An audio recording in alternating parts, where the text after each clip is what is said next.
Madame, Monsieur, soyez les bienvenus dans ce nouveau numéro du Talk Afrique. C'est une institution qui était très attendue en Côte d'Ivoire. Le Sénat ivoirien est officiellement installé et la session inaugurale a eu lieu le 11 avril 2019 à Yamoussoukro, la capitale politique de la Côte d'Ivoire. Un symbole fort pour cette nouvelle institution. Quels sont les grands défis qui attendent cette institution? Que savons-nous exactement de cette institution? Quelles sont ses missions et ses acteurs clés? Pour en parler, je reçois pour vous aujourd'hui Kwao Geoffroy Julien, analyste, juriste et politologue. Merci d'avoir accepté notre invitation. Merci beaucoup. Et avec nous sur ce plateau, M. Roland Katou, sous-directeur des études et du suivi des politiques publiques au Sénat de Côte d'Ivoire. Merci d'avoir accepté notre invitation. Merci à vous pour l'invitation. Alors, messieurs, d'entrée de jeu, depuis le jeudi 11 avril, la Côte d'Ivoire a donc son nouveau Sénat au complet avec les 99 membres, le tout premier de son histoire. Le Parlement est donc constitué de deux chambres désormais. On a l'Assemblée nationale et on a le Sénat. D'abord, quelle est la différence entre ces deux chambres qui représentent le Parlement? Monsieur Roland Katou. Alors, comme vous l'avez indiqué, la Constitution du 8 novembre 2016 a instauré le bicaméralisme en Côte d'Ivoire avec deux chambres, l'Assemblée nationale et le Sénat de Côte d'Ivoire. Ces deux chambres, comme ça inscrit dans notre Constitution, à travers l'article 85, assurent la représentation des populations. Alors pour vous, avoir deux chambres, déjà la Côte d'Ivoire est mûre, prête à passer à deux chambres? Oui, il faut dire que le Sénat est un Lazare juridique. C'est-à-dire que c'est une institution qui avait été prévue en 1998 lors de la révision constitutionnelle à cette époque. Malheureusement, ou bien heureusement, cette chambre n'a pas vu le jour dans la pratique. Et évidemment, lors de la réforme constitutionnelle de 2000, c'est-à-dire la mise en place de la Deuxième République, le Sénat a été supprimé. Et on l'a vu avec l'instauration de la Troisième République, la Constitution du 8 novembre 2016 l'a instauré de nouveau. Donc c'est un Lazare juridique. Maintenant, est-ce que la Côte d'Ivoire a besoin de deux chambres? Je pense que le débat n'est plus à ce niveau. Le débat était opportun lors de l'élaboration, de l'établissement de la Constitution. Maintenant, la Constitution est adoptée, elle est en application, et il faut l'appliquer de façon effective. Et je pense donc qu'aujourd'hui, la question qu'on se pose, c'est comment faire pour que le Sénat constitue un dividende politique, une plus-value politique pour la Côte d'Ivoire. Une plus-value politique, comment mettre ce Sénat-là en valeur. Mais le Sénat, déjà, ce n'est pas une idée récente. On l'a bien vu avec le président Henri Konan Bédié qui avait émis cette volonté-là. Il en a fait son cheval de bataille en 1995 lors des campagnes présidentielles. On pensait que c'était juste réservé à Bédié. Mais en 2010, l'ex-président Laurent Gbagbo l'a aussi utilisé comme une de ses priorités. Et on le voit en 2019, en 2018, effectivement, le président Alassane Ouattara arrive à mettre cette loi, cette volonté-là en œuvre. Qu'est-ce qui explique ce fort intérêt de nos dirigeants à aller vers le Sénat? Alors je pourrais indiquer que, et ce qui est intéressant que vous puissiez rappeler que nos leaders politiques ont tous eu à l'idée de créer cette seconde chambre du Parlement, ce qui montre l'intérêt de nos politiques pour le bicaméralisme. Et ce qu'il faut voir ici, c'est l'opportunité que donne la création de cette nouvelle chambre pour le renforcement de la démocratie. C'est tout l'intérêt qui suscite la création de cette chambre. Il faut aussi ajouter que le Sénat, c'est-à-dire le bicaméralisme dans son ensemble, présente deux avantages majeurs. D'abord, une amélioration de la qualité, n'est-ce pas, du travail législatif, en ce sens que désormais, nous avons des regards croisés sur une proposition de loi ou un projet de loi. Et il y a aussi, deuxième avantage, une meilleure représentativité du corps politique. En ce sens que les députés, c'est-à-dire l'Assemblée nationale, représentent les citoyens dans leur entièreté, alors que le Sénat représente, lui, les collectivités territoriales et les Ivoiriens établis hors de la Côte d'Ivoire. Donc ce sont ces deux avantages-là qui ont certainement conduit nos leaders politiques dans leur ensemble à opter pour ce Sénat qui traditionnellement est consubstantiel au régime parlementaire et au système fédéral. Alors que la Côte d'Ivoire est un système présidentiel et un État unitaire. Ça apparaît donc à première vue comme une anomalie constitutionnelle et même institutionnelle. Mais comme je le disais tantôt, le débat est derrière nous. Maintenant, c'est comment transformer cet essai-là en bonus politique, en valeur politique, en plus-value politique. Mais déjà aussi au niveau de ce Sénat-là, on voit certains pays qui passent le cap, qui laissent tomber le Sénat, comme le cas du Sénégal, et qui vont réorienter leurs investissements ailleurs. Pour certains qui disent que le Sénat, c'est une institution budgétivore. Ça, c'est déjà un défi que le Sénat devra relever dans la pensée collective des Ivoiriens. Qu'est-ce que vous répondez à cela? Eh bien, comme le disait tout à l'heure celui qui est sur le plateau avec moi, le Sénat, il faut regarder les choses autrement, en termes d'opportunités qu'elle apporte à notre pays. Ici, il faut tirer profit de la richesse de cette opportunité de démocratie participative à travers la représentation des membres de cette Chambre qui vont porter la voix de nos populations qu'elles gèrent au quotidien à travers, comme je disais, les collectivités locales. Voilà. D'accord. Et justement, ces acteurs, ceux qui forment le Sénat actuellement, leur mode de désignation, comment est-ce que cela se fait? Pour les députés, on sait que c'est un suffrage universel. Le Sénat? Le Sénat est constitué à 2/3 de sénateurs élus, issus des collectivités territoriales, à savoir les 31 régions en Côte d'Ivoire et les 2 districts autonomes, donc à raison de 2 représentants par entité, donc ce qui nous donne un total de 62. Et on va rajouter à ces 62 les 4 représentants des 2 districts autonomes pour atteindre le nombre de 66. Et c'est l'article 87 de la Constitution qui prévoit cette constitution de cette seconde chambre. Et en sus, il y aura 33 sénateurs qui vont être nommés par le président de la République, comme je l'ai indiqué tantôt, parmi les Ivoiriens reconnus pour leur expérience et leur expertise avérée. Alors, ce qu'il faut remarquer, si je peux intervenir, c'est qu'au niveau du recrutement des sénateurs, nous avons et l'élection et la nomination. Comme il a si bien dit, 33 des 99 sénateurs sont nommés par le président de la République, ce qui pose un problème constitutionnel. En ce sens que le préambule de notre Constitution pose le principe sacro-saint de la séparation des pouvoirs. Le pouvoir législatif chargé de faire la loi, donc de légiférer, le pouvoir exécutif chargé de mettre en application ces lois et le pouvoir judiciaire chargé de régler le contentieux de l'application des lois. Et ces pouvoirs-là, n'est-ce pas, fonctionnent, sont organisés de façon séparée. Le problème ici, c'est que la Constitution donne la possibilité au chef de l'exécutif, c'est-à-dire au président de la République, de nommer, n'est-ce pas, des parlementaires, c'est-à-dire ceux qui sont chargés de légiférer. Ça pose un problème de confusion de pouvoir. Un problème de confusion de pouvoir, mais déjà dans sa forme originelle, quand le projet a été présenté par l'ancien président Henri Konan Bédié, il y avait toujours ce volet-là à l'intérieur. Le président devait nommer un certain quota pour représenter, puisque je suppose ils vont pour légiférer quelque part. Est-ce que ce n'est pas des personnes qui vont pour soutenir, appuyer les décisions, les volontés de l'État, du président? Alors, comme vous l'avez indiqué, dans sa phase initiale proposée par le président Henri Konan Bédié à l'époque, l'idée de nommer un tiers des sénateurs était prévue.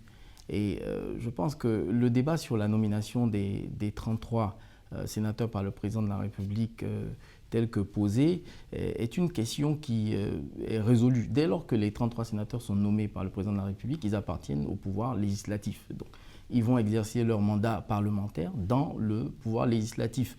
Et la consécration de la séparation des pouvoirs est respectée. Alors, là, plus question de savoir est-ce que c'est une institution budgétivore, est-ce que les 33 nommés posent problème.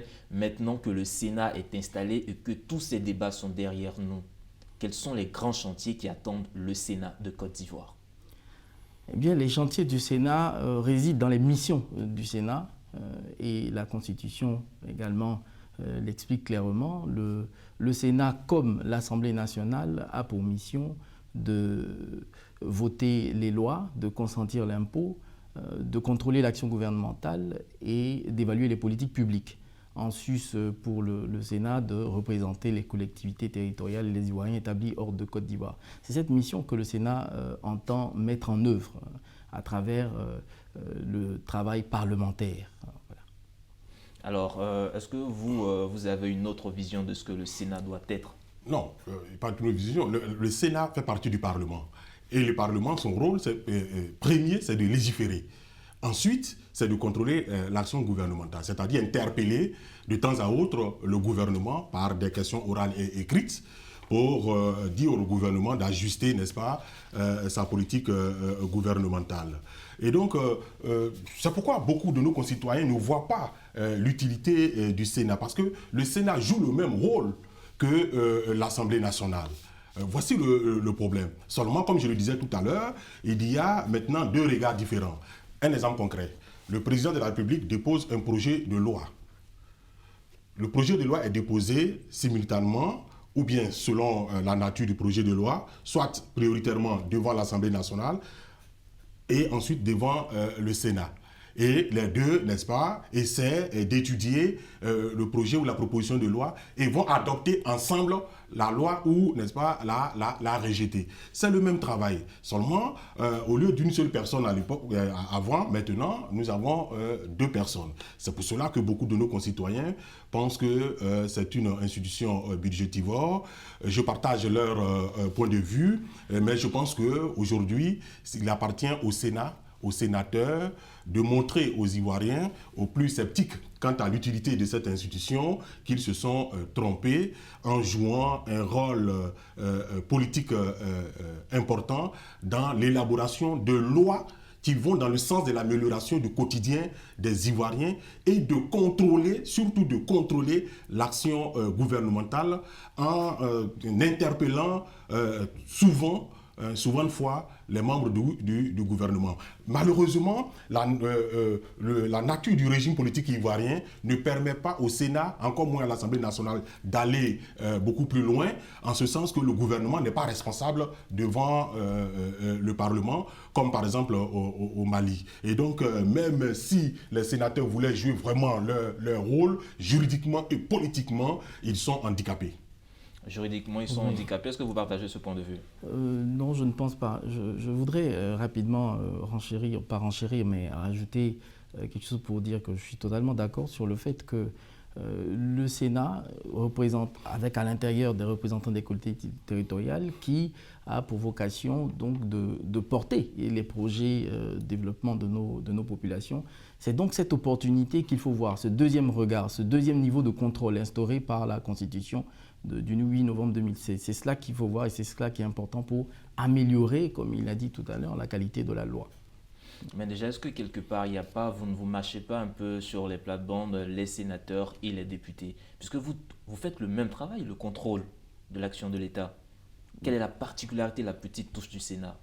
La petite touche, elle a été indiquée. On a dit tout à l'heure que le fait que vous ayez deux chambres qui ont des regards croisés ne peut qu'améliorer la qualité de la loi qui va être promulguée par le président de la République. C'est ce qui est important, c'est d'avoir le maximum de lecture. C'est une forme de démocratie participative, de renforcement de la démocratie participative. Et c'est cette richesse qui est une opportunité. Mais dans un pays comme la Côte d'Ivoire où le débat politique, l'échiquier politique est dominé par une plateforme, le RHDP, est-ce que ce n'est pas un moyen de donner plus de puissance à la décision de l'État? Si on était dans un pays comme les États-Unis où vous avez le Congrès qui est dominé par tel parti et le Parlement par l'autre parti, est-ce que c'est pas, pour le moment, c'est pas une plus-value, une force que le pouvoir en place se donne? Il faut indiquer que tout part de la Constitution. La Constitution prévoit qu'il existe une opposition même parlementaire. Donc l'opposition, les partis politiques dans leur ensemble participent au débat en Côte d'Ivoire et ont des représentants dans chacune de ces chambres. Et ces représentants ont toute leur place dans la mise en place des organes de ces différentes instances. Et la Constitution prévoit cela.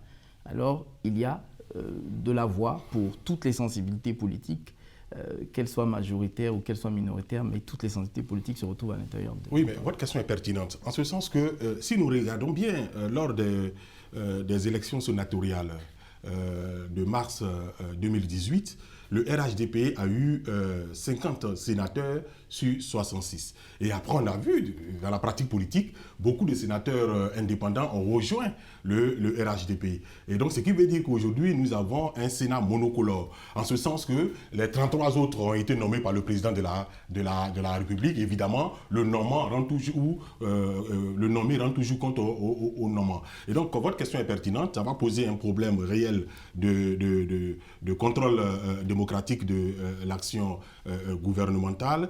Et je pense qu'il serait heureux qu'on essaie de voir prochainement, dans le sens d'une révision constitutionnelle, comment permettre la mise en place d'un scrutin proportionnel qui va permettre, n'est-ce pas, à toutes les sensibilités politiques d'être représentées et à l'Assemblée nationale et au Sénat, pour permettre vraiment à ces deux institutions qui représentent en fait en droit comme en fait une seule institution, le Parlement, d'exercer réellement son action de contrôle sur l'action gouvernementale.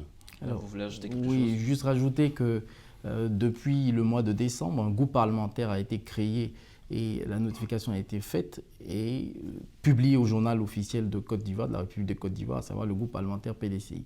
Donc nous aurons tout au moins 2 groupes parlementaires à l'intérieur du Sénat de Côte d'Ivoire. D'accord. Et au niveau de cette institution qui vient d'être installée, est-ce que jusqu'à présent, on n'a pas encore une exactitude sur là où seront logés les sénateurs? Ou est-ce que les sénateurs devront travailler leurs locaux professionnels? On sait par contre que la fondation Félix Houphouët-Boigny à Yamoussoukro, c'est là qu'ils devront se réunir pour statuer. Mais est-ce que le problème des locaux, des infrastructures sont réglés au niveau du Sénat? Il faut indiquer que l'installation, comme vous l'avez indiqué, du Sénat à Yamoussoukro est un choix du président de la République dans le cadre du transfert de la capitale, des institutions dans la capitale politique du pays. Et les sénateurs siègent en séance plénière à Yamoussoukro, à la Fondation pour l'instant, mais des initiatives sont déjà prises pour la construction très prochaine d'un siège officiel de l'institution pour que les sénateurs puissent travailler dans un cadre qui leur sera propre. Alors là, déjà, c'est un petit frein entre griffes, mais est-ce que vous voyez déjà d'autres freins, des actions, des facteurs qui peuvent freiner l'action de ces sénateurs là, réellement sur le terrain? Comme je l'ai dit, les obstacles, les limites sont d'ordre juridique. Parce que, vous voyez, le Parlement, dans toutes les démocraties, joue le rôle de contre-pouvoir. Vous avez parlé tout à l'heure des États-Unis. Mais les États-Unis, ce n'est pas un régime présidentiel, c'est un régime congressionnel. Vous voyez, où le Congrès peut remettre en cause, peut interpeller, peut même démettre le président de la République en cas de besoin. En France, le Premier ministre et son gouvernement sont responsables devant le Parlement. Au Mali, tout près de chez nous, l'actualité le montre très bien. Une motion de censure a été déposée contre le Premier ministre qui était obligé de dévancer les choses en démissionnant. Chez nous, en Côte d'Ivoire, le gouvernement, le président de la République ne sont pas responsables devant le Parlement. C'est-à-dire que lorsque le président vient faire un discours devant le Parlement, on peut interpeller un ministre, il vient, il parle, il fait son discours. Les parlementaires n'ont pas de moyens juridiques et politiques pour le contrarier. Voici le problème. Ça veut dire que, in fine, le Parlement n'a pas de moyens juridiques et politiques pour exercer réellement son contrôle de l'action gouvernementale. C'est pourquoi il faudrait, si on veut vraiment donner au Parlement un sens politique, penser à revoir la nature de notre régime politique en allant vers un régime semi-présidentiel ou bien tout simplement vers un régime parlementaire. Et le Sénat, est-ce qu'il y a déjà des réflexions dans ce sens ? Le Sénat vient d'être mis en place pour exercer les missions qui lui sont conférées à travers la Constitution. Je note les propositions pertinentes qui ont été faites. Je pense que nous sommes un État qui est amené à se développer et la démocratie se construit, elle est en marche et les années à venir ou les décennies à venir verront certainement d'autres réformes constitutionnelles pour le renforcement de la démocratie en Côte d'Ivoire. Et au niveau du Sénat, est-ce que tous les organes sont déjà mis en place ? Alors, les commissions, tous les organes pour pouvoir aller sur le terrain. Alors, il faut indiquer que le Sénat a déjà adopté son règlement qui a été déclaré conforme à la Constitution par le Conseil constitutionnel. C'est une étape importante à dire. À la suite de cela, nous avons assisté à la nomination de 33 sénateurs par son Excellence Monsieur le Président de la République le 3 avril dernier. Ces sénateurs ont pris part à la séance inaugurale de la session ordinaire 2019. Maintenant, les groupes parlementaires, après celui du PDCI, certainement que nous aurons un ou deux autres groupes parlementaires, ou les autres groupes parlementaires se mettront en place. Et à partir de là, nous aurons une configuration politique du Sénat qui permettra de mettre en place les organes du Sénat, à savoir le bureau et les commissions permanentes qui vont refléter cette configuration politique. Donc, je peux dire que le processus est déjà en marche avec la création d'un premier groupe parlementaire et d'un autre qui permettra de mettre en place ces organes pour le fonctionnement effectif de notre institution. Pour le fonctionnement effectif, donc si on veut voir, c'est le premier challenge 2019 du nouveau Sénat au complet. Exactement. Alors, avec vous, M. Kwao Julien, j'aimerais revenir un peu sur cette activité du Sénat. Pour beaucoup, on se dit le Sénat, c'est un peu la maison où on vient caser certains retraités politiques. Quand on regarde un peu le Sénat de Côte d'Ivoire, on voit le quota de nombre de femmes jeunes qui sont au Sénat. On voit un peu ce rafraîchissement politique au niveau du Sénat ivoirien. Qu'est-ce que vous en pensez ? Bon, d'abord, il faut dire que l'ordonnance qui sert de fondement juridique à l'élection des sénateurs fixe la limite d'âge à 35 ans, contrairement au député qui est de 25 ans. Vous voyez déjà qu'il y a un écart d'âge. Qu'est-ce qui explique cela? Je n'en sais rien. Je vous rappelle qu'en Côte d'Ivoire, selon l'Institut national de statistique, est jeune en Côte d'Ivoire celui qui a entre 15 et 34 ans. Ça veut dire que, selon cette ordonnance, les jeunes n'ont pas leur place au sein du Sénat. Et quand on a vu les 33 personnalités nommées par le président de la République, je n'ai pas vu de jeunes, c'est-à-dire de personnes âgées de moins de 35 ans. Ce sont des personnalités très connues dans le domaine politique, mais d'un certain âge. Ensuite, autre remarque que je fais, c'est que je n'ai pas vu de personnalités du monde culturel et du monde sportif. Alors que la Constitution dit des personnes ayant une expertise dans le domaine politique, économique, social, sportif, culturel et autres. Et donc, il faudrait aussi qu'on essaie de voir dans quelle mesure on peut corriger cela. Mais dans tous les cas de figure, je pense que les jeunes doivent comprendre une chose. La politique se fait par génération. La politique se fait par génération. Et la classe politique actuelle qui est là appartient à une génération et elle ne peut que donner la place à cette génération et non à une autre génération. Il appartient aux jeunes de prendre leur destin politique en main en allant sur le terrain politique et en sollicitant le suffrage des populations et que d'attendre des cadeaux qui ne vont jamais venir. D'accord, vous partagez ce point de vue? Parfaitement. Il y a que tous les Ivoiriens ont les mêmes droits et peuvent solliciter le suffrage des populations pour se faire élire sénateur. Pour ce qui est de la nomination, cela relève du pouvoir discrétionnaire du président de la République qui a des critères définis par la Constitution qui sont tels qu'il doit sélectionner parmi les Ivoiriens reconnus pour leur expertise dans différents domaines qui ont été cités tout à l'heure. Alors, messieurs, nous sommes presque au terme de notre émission. Si vous aviez un mot, un vœu pour ce nouveau Sénat en Côte d'Ivoire, quelles sont vos aspirations? Je souhaite simplement que le Sénat participe à l'amélioration de la vie démocratique en Côte d'Ivoire. Merci. Et vous, M. Roland Katou? Je voudrais souscrire à ce qu'il a indiqué. Et le président du Sénat, au cours de son allocution à la session inaugurale de 2019, pour la session inaugurale, il a fortement indiqué que le Sénat entendait jouer toute sa place pour le renforcement de la démocratie en exerçant toutes ses fonctions, et même celles qui sont quelquefois exercées au minima, notamment le contrôle de l'action gouvernementale et l'évaluation des politiques publiques. Et c'est bien vers cette voie, vers cette vision et cet axe que le Sénat entend travailler. Merci monsieur, vous l'avez compris, nous sommes au terme de notre émission et aujourd'hui nous étions avec monsieur Kwao Julien Géoffroy, juriste, analyste politique. Merci encore d'avoir accepté notre invitation. Merci. Et avec lui monsieur Roland Katou, sous-directeur des études et du suivi des politiques publiques au Sénat de Côte d'Ivoire. Mesdames et messieurs, aujourd'hui nous parlions du Sénat de Côte d'Ivoire, tout nouvellement installé avec ses 99 membres au complet, une nouvelle institution qui marque la 3e République de Côte d'Ivoire. Des attentes et bien des défis sont tournés vers cette nouvelle institution institution. Merci de nous avoir suivis et l'information se poursuit sur Medi 1 TV Afrique.